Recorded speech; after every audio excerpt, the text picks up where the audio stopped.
Hola chicos, espero que estén muy bien. En el día de hoy quiero hacer este video para, eh, digamos que profundizar un poquitico en eso que estamos trabajando, el movimiento uniformemente acelerado y poder resolver algunos problemas de ejemplo para que ustedes se guíen y tengan en cuenta cómo se deben realizar.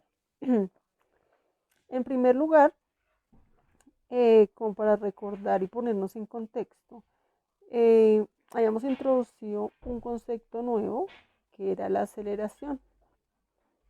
Y entendimos con nuestras actividades anteriores que hablamos de aceleración siempre que se dé un cambio de velocidad.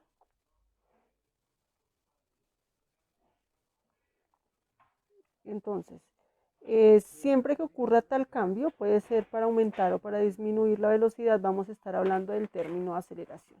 Y es por eso que damos, digamos, paso a este nuevo tipo de movimiento que se llama movimiento uniformemente acelerado.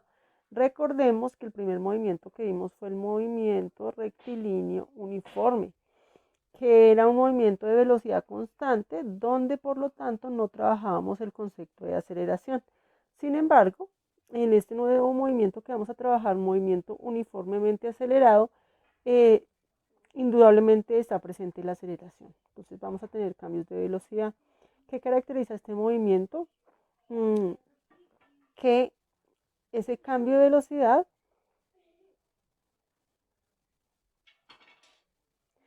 va a ocurrir en la misma proporción.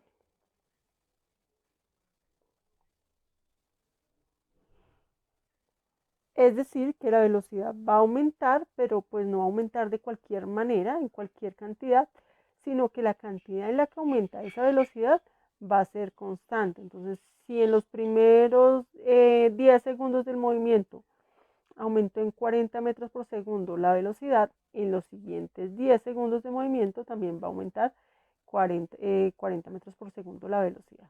Entonces, sea cual sea el cambio que se dé, va a ser constante. Para empezar, digamos que voy a escribir las ecuaciones que vamos a utilizar en ese tipo de movimiento. No se asusten porque se van a dar cuenta a medida de que yo las escribo que son bastantes, pero pues lo importante no es que las memoricen, porque pues igual las fórmulas uno las consigue en cualquier lado. Lo importante es que entiendan para qué sirven, cómo se usan y sobre todo que entiendan cómo ocurre ese tipo de movimiento, ¿sí? Que aprendan a identificar las variables que intervienen en este movimiento y cómo se pueden utilizar. Entonces, empecemos por escribir las ecuaciones. Vamos a hacer una lista de las ecuaciones. Yo las voy a numerar, pues el orden podría ser cualquiera, simplemente las voy a numerar en el orden en que yo las escribo y luego miramos cómo se utiliza. Tenemos que la aceleración es igual a velocidad final menos velocidad inicial sobre tiempo. Digamos que esta no es nueva porque es nuestra ecuación de aceleración que estuvimos utilizando en la actividad anterior. De la misma manera, si despejáramos el tiempo, aquí sería simplemente velocidad final menos velocidad inicial sobre aceleración. Entonces, digamos que tenemos 1 y 2. ¿Listo? Continuemos. La tercera ecuación podríamos utilizar esta para encontrar la distancia, que sería igual a velocidad inicial multiplicada por tiempo más aceleración multiplicada por tiempo al cuadrado dividido 2. No se asusten porque yo sé que son ecuaciones que no conocían, que hasta ahora están viendo por primera vez, pero ya ahorita vamos a ver que una vez identificadas las variables, pues es sencillo utilizarlas. Otra ecuación que podríamos utilizar sería esta. Velocidad final igual a velocidad inicial más aceleración multiplicado tiempo. Nuestra quinta ecuación podría ser velocidad inicial va a ser igual a velocidad final menos aceleración multiplicada por tiempo. Hay otras ecuaciones que también nos sirven, como esta, dependiendo las variables que conozcamos. Y ahorita nos vamos a dar cuenta que la manera de discriminar qué ecuación es la que me sirve, pues va a ser de acuerdo a las variables que me arroje el problema, pues ya identifico cuál es la que tengo que aplicar. Como séptima podríamos tener velocidad final al cuadrado es igual a 2 por a por x más velocidad inicial al cuadrado. Octava podríamos tener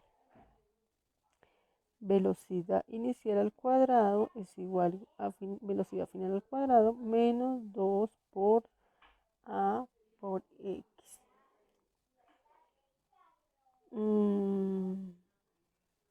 Como novena ecuación, podríamos tener que la aceleración es igual a la velocidad final al cuadrado menos velocidad inicial al cuadrado sobre 2 multiplicado por la distancia.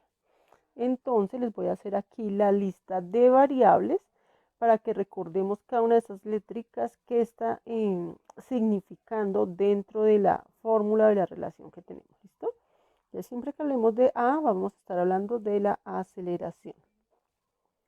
Recuerden, unidades, metros por segundo al cuadrado, kilómetros por hora al cuadrado, metros por minuto al cuadrado, unidades parecidas a las de velocidad, pero con el factor de tiempo al cuadrado. Cuando hablemos de BF, vamos a estar hablando de velocidad final.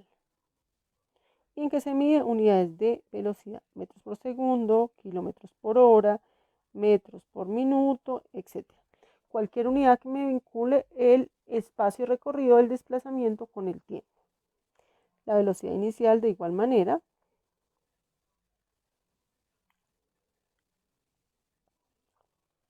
En las mismas unidades. La diferencia es que esta no es la velocidad con la que inicia el movimiento, sino como su nombre lo indica, es la velocidad con la que termina. Cuando hablemos de X nos estamos refiriendo a la distancia, o más bien al desplazamiento que ocurrió en ese tiempo. ¿Qué unidades se miden? Metros, kilómetros, millas, cualquier unidad de longitud. Cuando hablamos de la T, nos estamos refiriendo al tiempo, el tiempo en el que transcurre dicho movimiento. Se miden segundos, minutos, horas y cualquier unidad que nos indique medición de tiempo. Tenemos aceleración, velocidad final, velocidad inicial, distancia y tiempo. Creo que no sería más. Entonces, ya una vez conocidas las ecuaciones, las variables y teniendo entendido que el movimiento uniformemente acelerado es un movimiento donde se dan cambios de velocidad en proporción constante, pues podemos avanzar a la parte de nuestros ejercicios y ejemplos.